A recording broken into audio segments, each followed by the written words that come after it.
हेडलाईनचे प्रस्तुत करता घरकुल मसाले, दे रोजच्या जेवणाला मायेची चव घरकुल मसाले। केंद्रीय मंत्रिमंडळाचा लवकरच विस्तार होणार, 2 डझन मंत्री बदलण्याची शक्यता, काही मंत्र्यांकडील खाती कमी होणार, सूत्रांची माहिती। धर्मेंद्र प्रधानांना पुन्हा मंत्रिमंडळात संधी मिळणार असल्याची चर्चा। एकनाथ शिंदेंकडून केंद्रीय मंत्रिमंडळात आणखी एका मंत्रिपदाची मागणी, सूत्रांची माहिती। शिंदेंच्या सेनेकडून श्रीकांत शिंदेंची मंत्रिपदी वर्णी लागण्याची शक्यता। शिवसेना पक्ष आणि चिन्हासंदर्भात आज पुन्हा सुप्रीम कोर्टात सुनावणी, ठाकरेंचे वकील कपिल सिब्बल आणि देवदत्त कामत आजही युक्तिवाद करणार। आज ठाकरेंच्या बाजूचा युक्तिवाद पूर्ण होण्याची शक्यता।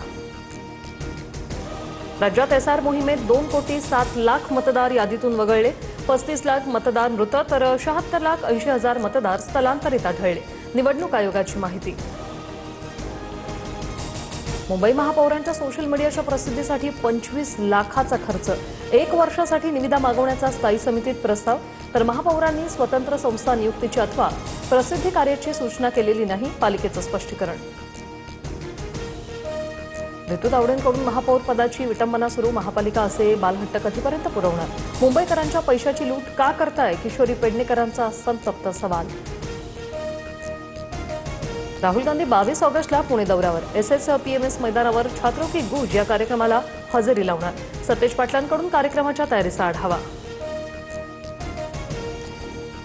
केंद्र सरकार E10 पेट्रोल बाजारात आणण्याची शक्यता, केंद्र सरकार आणि ऑइल कंपन्यांमध्ये चर्चा सुरू, मायलेज घटल्याच्या तक्रारीनंतर सरकारकडून हालचाली। पुण्याच्या जुन्नरमध्ये 10 वर्षाची मुकलीच्या अत्याचारानंतर तिचा खून करण्यात आला, घराशेजारी राहणाऱ्या नराधमाकडून ओळखीचा गैरफायदा घेत कुकर्म, आरोपी पोलिसांच्या ताब्यात, संतप्त ग्रामस्थांकडून पुणे नाशिक महामार्गावर रास्ता रोको, नराधमाला फाशी देण्याची मागणी।